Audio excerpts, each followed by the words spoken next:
+2 921. Yes. ఎన్డీఏకి ఎంత total ఇప్పుడు 21 టోటల్ 292 292 మైనస్ 21 ఎంత 271. లేదు కదా సార్. మెజార్టీకి 272 రావాలి. ఎస్ ఒకటి తక్కువ ఉంది ఒక ఇంకా. తక్కువ అంటే ఆంధ్రప్రదేశ్ ఎంపీల మద్దతు లేకపోతే మోడీ అధికారంలో ఉండే అవకాశం లేదు. మోడీ కాదు ఎన్డీఏ, ఎస్ బీజేపీకి ఎలాగో అవకాశం లేదు. సో ఈ 21 మంది ఎంపీలు మద్దతు ఉంటేనే ఇలా నరేంద్ర మోడీ ప్రభుత్వం ఉంటుంది. ఎస్ ఇంతకన్నా అద్భుతమైన అవకాశం ఉంటుందా? సరిగ్గా 2004, 2014 మధ్యలో ఆంధ్రప్రదేశ్కు చెందిన 30కి పైగా ఎంపీలు మద్దతు ఉండడం వల్లనే అక్కడ యూపీఏ ప్రభుత్వం. మన్మోహన్ సింగ్ ఫేమస్ స్టేట్మెంట్ అది, I am here Rajasekhar Reddy because you are there అన్నాడు. రాజశేఖర్ రెడ్డిని ఉద్దేశించి మన్మోహన్ సింగ్ అన్న మాటలు, I am here because you are there అన్నాడు. నేను ఇక్కడ ఉన్నానంటే అక్కడ నువ్వు ఉండడం వల్లనే అని.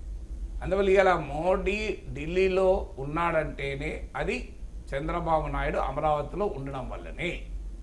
సో ఇదేమి బీహార్లో నితీష్ కుమార్ గెలుచుకున్నామన్నా బీజేపీ సహకారంతో గెలుచుకున్నాయి. వాస్తవంగా ఆంధ్రప్రదేశ్లో బీజేపీ సహకారం లేకపోయినా టీడీపీకి రిజల్ట్ వచ్చేది కదా.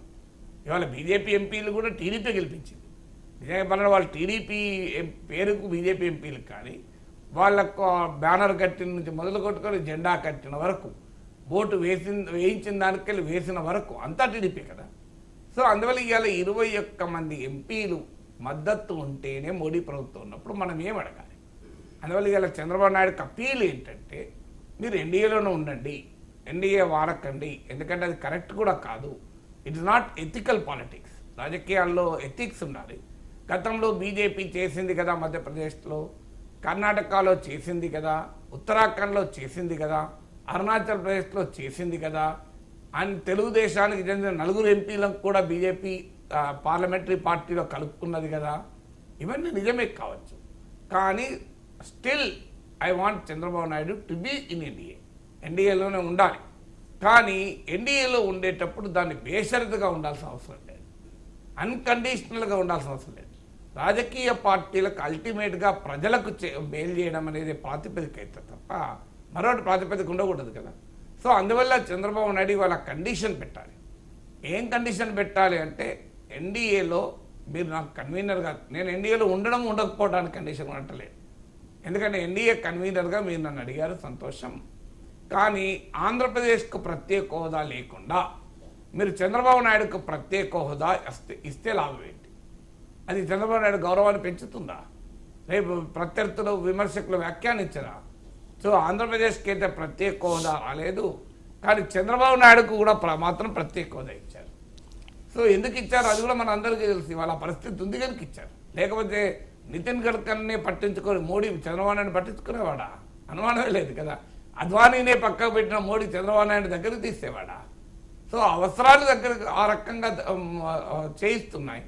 సో మోడీ అవసరాలతోనైతే చంద్రబాబు నాయుడు కన్వీనర్గా ఉండమంటున్నాడు, అదే అవకాశంగా తీసుకొని నాకు సంతోషం, నేను ఎన్డీఏ కన్వీనర్గా ఉంటాను, కానీ నాకు నా రాష్ట్రానికి ప్రత్యేక హోదా కావాలి. విశాఖ స్టీల్ ప్లాంట్ ప్రైవేటీకరణ ఆగాలి. దివ్యమైన రాజధాని, ఆంధ్రప్రదేశ్కు 10 ఏళ్ళుగా రాజధాని లేదు. అమరావతి నిర్మాణానికి కేంద్రము పూర్తిగా సహకరించాలి. ఎందుకంటే పార్లమెంటు చట్టం ద్వారా రాష్ట్రం ఏర్పడింది. సీమాంధ్ర ప్రజల అభిష్టానికి భిన్నంగా పార్లమెంట్లో కాంగ్రెస్ బీజేపీలు కలిసి రాష్ట్రాన్ని విడగొట్టాయి. హైదరాబాద్ లాంటి ఒక ఆదాయం కలిగిన నగరం ఆంధ్రప్రదేశ్కు లేకుండా పోయింది. మరి ఇలాంటి పరిస్థితుల్లో రాజధాని కట్టడం మా పని కాదు, రాజధాని కట్టడం మా పని కాదు, మేము 1000 కోట్లు ఇస్తాం, 1500 కోట్లు ఇచ్చాం, మీరు బిల్డింగ్లు కట్టుకోండి అని కేంద్రం చేతులు దులపడానికి వీల్లేదు. ఎందుకంటే ఆంధ్రప్రదేశ్ విభజనకున్న చారిత్రక పూర్వరంగం వేరు, ఇతర రాష్ట్రాల ఏర్పాటు వేరు. మీరు ఛత్తీస్గఢ్లో రాజధాని నిర్మాణానికి మేము ఇంతే ఇచ్చాం అనే ఆర్గ్యుమెంటు, జార్ఖండ్లో రాజధానికి ఇంతే ఇచ్చామనే ఆర్గ్యుమెంట్ ఆంధ్రప్రదేశ్కి వర్తించదు.